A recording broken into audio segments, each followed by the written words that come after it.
welcome back. It's Christine again with the Artist Pod, and today I thought I'd do something a little different and talk about laser engraving. I just got a laser engraver, a full spectrum Muse core, which you can see right over here, and I got it about a month ago-ish. It's definitely a learning curve. I've been doing a lot of different images. A lot of the engravings I've done haven't turned out. I finally figured out how to get a good engraving, so let's get arting.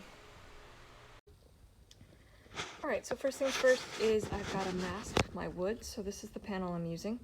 It's just a 9x12, it's birch wood, it's a nice panel, finishes up nicely. So when you're masking it, what you do is you put tape on top, and that prevents the wood from charring. The problem when you don't mask it is the wood that's unlasered will sometimes get sort of this laser stain, and as you wipe it off, you might wipe off a lot of the details. So to get a really sharp laser, I will mask it instead. I'm going to mask it using this. So it's a nice wide roll. It's not quite as long as the board itself, but it'll cover the engravable area, and it's a low tack, so it's not very sticky. As I've learned, that's quite important. I was using a slightly longer roll of actual masking tape, but it's really hard to get that off the board after you've lasered it.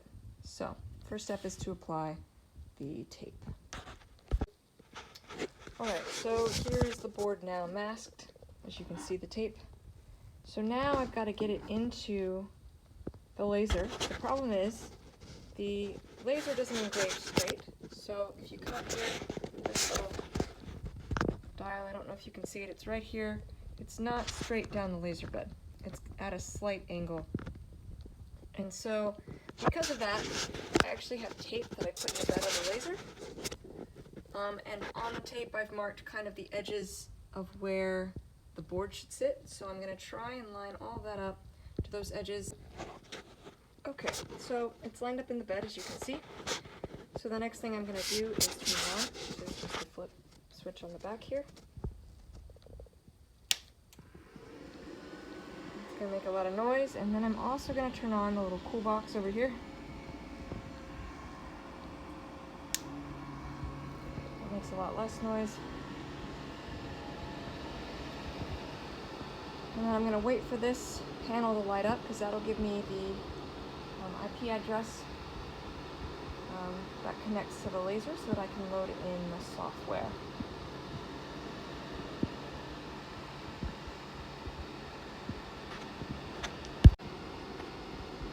So it'll pop up with, the fire hazard warning. Just hit agree. The laser head kind of checks itself on the edges. The panel is still loading.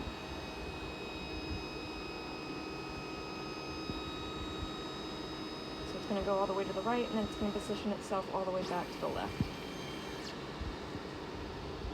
And there we go. This is the panel. So what I'm looking for is that right there. I'm going to type that into my web browser. Alright, so I'm going to type that in. It's going to connect. There we go. This is actually the last project, which I'm going to run the same thing again, but I'm going to go ahead and delete this. And the reason for that is sometimes it'll give you an error if you leave a project over. The memory can get a little overwhelmed. So I'm going to go ahead and delete it. It may give an error the very next file I load in. It's just a bit of a glitch though.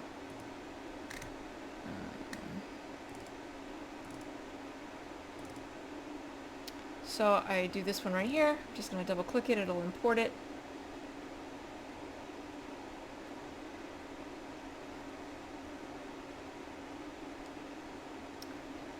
Now the tape I have on the bed of the laser, I've lined that up to be 3 squares over and 2 down in the software. So I'm just going to get that lined up.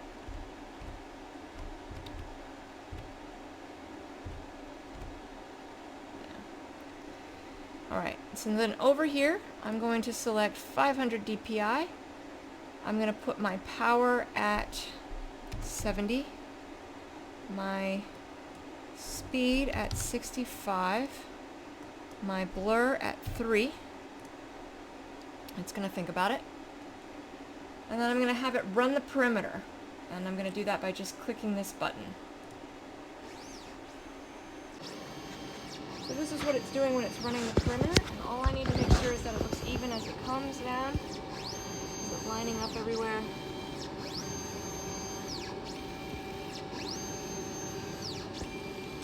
Yeah, I believe it is.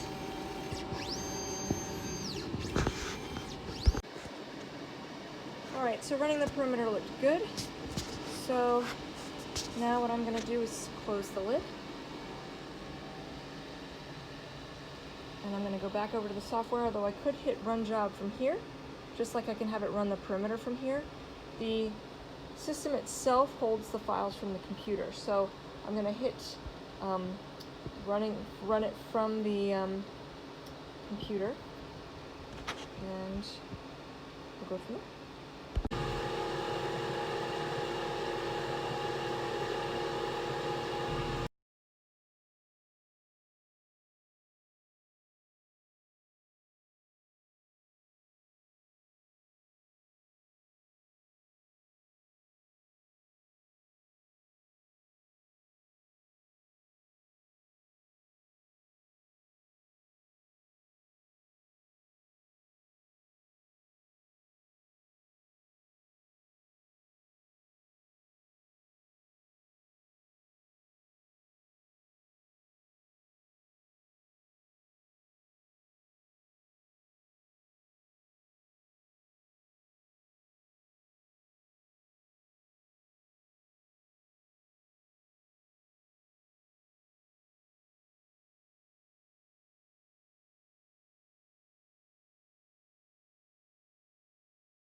Alright, so here is the finished product.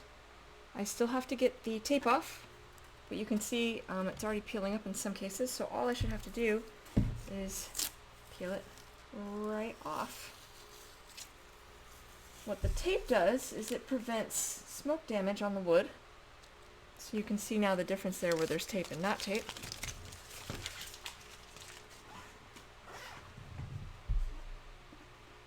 You want, it's one of the reasons you want a tape that isn't very, doesn't have a strong adhesive. I learned this lesson the hard way. Masking tape has proven to be difficult to remove after the fact, because of all of this little detail. I need to get all the tape out, but it's already peeling up in some cases.